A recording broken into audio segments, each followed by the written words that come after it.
Joining us now is birthday boy, SL Bansal, Chairman and Managing Director of Oriental Bank of Commerce, and Ashish Parthasarthy, Head of Treasury at HDFC Bank. Mr. Bansal, let me start with you. Many happy returns. We understand it's your birthday today. But more importantly, will the governor give you a birthday gift tomorrow, or will he actually make life difficult? Are you expecting an SLR and an HTM cut? See, Lata, it will not be a birthday gift to me, it will be a birthday gift to economy. Now, what I believe is, now there should be a rate cut. I am not with the 100% view what poll you have conducted. Okay. Now, why there should be a rate cut, please understand. All numbers are favorable. Now, your CAD, your deficit, all numbers are favorable. Commodity prices have come down substantially, especially crude prices.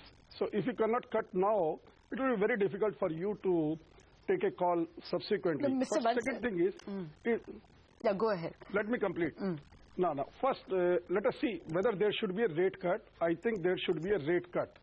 But whether the rate cut is going to happen, to my mind, it may not. 90% no. But knowing governor closely, I believe that he may bring a surprise and there will be some rate cut. But whether the rate cut will really be passed on to the customer, I believe no. For the next 30 days, it will be a big no. Now, but for the first time, one good thing has happened. During the last 3 years, there was always mad rush for raising bulk deposit at the quarterly closing. For the first time this quarter, there was no rush for raising bulk deposit, and the deposit was available at close to normal deposit rates of say 9% for 1 year. This is a healthy sign, and I think now the governor can take a risk. Slight cut in repo rate, say 25 basis point, although it may not translate into cut in the lending rates immediately, but it will provide a big positive to the market as well as to the all ultimate consumers. Okay. Good morning, sir, and again wishing you a very happy birthday. But let's get Ashish Parthasarthy, the head treasurer of HDFC Bank, into the discussion as well. Hi, Ashish. Despite the slightly better than expected borrowing figure, the bond yields are going into the event a bit cautious. So right now, as we speak, it's inched up to 8.46 versus 8.44 on Friday. What's the bond market expectation, particularly with respect to SLR as well as HTM? What is it pricing in? Good morning. If you see, of course, is consensus expectations on the rates that there will be no change and no change for quite some time. So obviously, if you have the overnight rate at around 8%, a 10-year at 8.40, 45 seems to be fairly priced unless you expect rate cuts in the near future. Secondly, there is a reasonably majority expectations that there will be an SLR cut, and I am of the view if there is an SLR cut, the HTM cut will be simultaneous. So whenever there is a 0.5% SLR cut, you will have an additional HTM cut of 0.5%, equal. So that's what I think the bond markets are kind of pricing in, and that's why I think before the policy, you see it being the marketplace being cautious. Okay. Well, actually, that was why I was asking about SLR and HTM first. Ashish, before I come back to you, Mr. Bansal, how will life get tougher for banks if there was an SLR cut and an HTM cut? What will be the impact on your own P&L? See, if there is a SLR cut, Lata, it is not going to affect much because most of the banks are holding close to 27%. And today there is not much demand on the credit side. So where we are going to park our funds. So it will not make life any easier. Only thing is, if the bond yields comes down, then naturally we can gain something on the treasury front and provide substantially for the provisions of the NPL. Our life is going to be very, very tough in today's environment when I think this coal block decision is going to affect the bank's balance sheet in a big way going forward from 6 to 9 months' time. And I don't know when we are going to see better days ahead. Sir, that's a very serious point you're making. You expect that in this quarter itself, that is October-December quarter, you should see an uptick in NPLs because of this coal block thing. But more importantly, if you can answer my question on HTM, if the HTM were cut, a little more provisioning will be called for, you think? I don't think it will affect the bank balance sheet much, but of course, one thing will happen if the liquidity is available in the system, then I've got only two options, either not to raise deposit or to lend to the riskier assets. In today's environment, system is not conducive to lend for the, so to say, the productive assets. We need to wait and watch. Of course, the busy season is coming and there will be a lot of demand for the retail assets. Now the bank for the next 3 to 6 months should lend only for these MSE segment, agriculture and retail sectors. For big corporates, I would not like to venture into that field. No, I'm just asking you specifically, sir, if there is a 0.5% HTM cut, will your provisioning rise only on account of that? No, for specifically for OBC, not much. Okay. And for the system as a whole, how much do you think could be the burden of the coal allocation, or for that matter for Oriental Bank of Commerce itself? In the next, you said 9 months would still be tense months. What do you expect is the impact on your balance sheet, on your P&L? See, Lata, there are 3-4 aspects in this. Number one, the Honorable Supreme Court has permitted all these producers to continue the mining up to March 2015, but they need to provide some penalties, 295 rupees per ton, backdated, and that amount is roughly about 9,000 crore. Now all these companies will approach the banks to asking for funding of these penalties. This will be additional burden on the promoter as well as the banker. And all these power producers, ultimately DISCOM, then metal companies, they will be affected. I think you cannot work out the cost right away.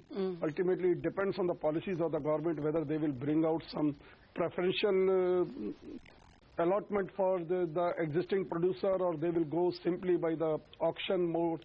It is to be seen what policy government is going to adopt, and to what extent the existing manufacturers will be suffering, and what type of new player will come in.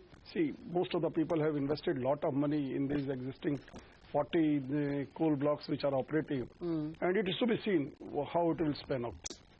Ashish, let me come back to your point, where you said that you expect an SLR as well as HTM cut at the same time. If it happens tomorrow, how much further could the yields rise? I think any response to that will be, temporary.